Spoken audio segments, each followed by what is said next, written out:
बिस्मिल्लाहिर्रहमानिर्रहीम, अस्सलाम वालेकुम। मैं उम्मीद करती हूँ आप सब ठीक ठाक होंगे। आज हम दूध का हलवा बनाएंगे जो कि बहुत खाने में लजीज और झटपट आसानी से तैयार हो जाता है।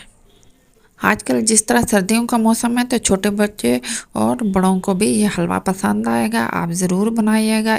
इसके लिए सबसे पहले हम 1500 ग्राम ताज़ा दूध लेंगे जो कि 1.5 किलो या 1.5 लीटर बनता है, और इसमें एक इलायची डालेंगे और उसको खूब अच्छे से पकाएंगे और मुसलसल चम्मच हिलाते रहेंगे। कम से कम ये मीडियम लो फ्लेम और मीडियम हाई फ्लेम पे हम बनाते जाएंगे और ये कम से कम 1 घंटे में तैयार होता है। और अगर आपको अच्छा रिज़ल्ट चाहिए तो इसको बहुत आराम से और तसल्ली से बनाना है, कोई जल्दी नहीं करनी। और इसका इसी तरह मुसलसल हम चम्मच हिलाते रहेंगे। ये 100 ग्राम बादाम और अखरोट है जिसको हम कद्दूकश कर लेंगे अच्छे से।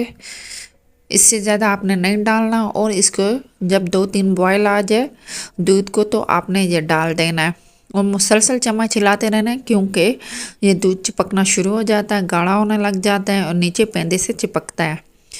और चूल्हा आप लो फ्लेम और हाई फ्लेम करते रहेंगे और इसी तरह मुसलसल चम्मच हिलाते रहना है। मैं उम्मीद करता हूँ आपको ये वीडियो पसंद आएगी और आप ये ज़रूर रेसिपी बनाइएगा। ये बहुत ही लजीज हलवा तैयार होगा।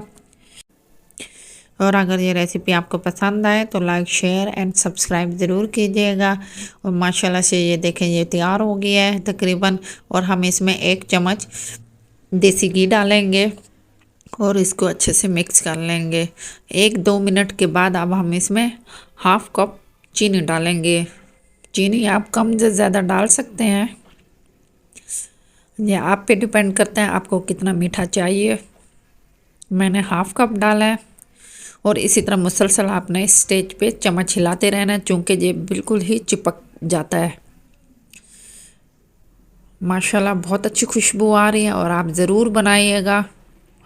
अब हम इंशाल्लाह नई रेसिपी के साथ मिलते हैं, तब तक के लिए अल्लाह हाफिज़। अपना बहुत ख्याल रखिएगा, दुआओं में याद रखिएगा।